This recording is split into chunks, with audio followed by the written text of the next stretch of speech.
não se olha, mas exerce a liderança sabendo que ele somente sua mudança faz o bem. O líder comum sonha com a arte ideal. O líder unificador se entrega para a arte ideal.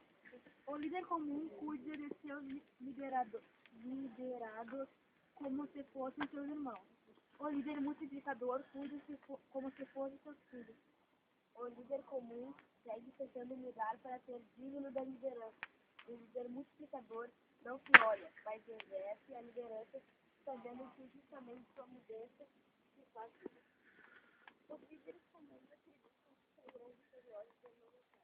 Os líderes multiplicadores para que assinar a vontade seja vitoriosa. Eu passo esses bilhetes pra cá.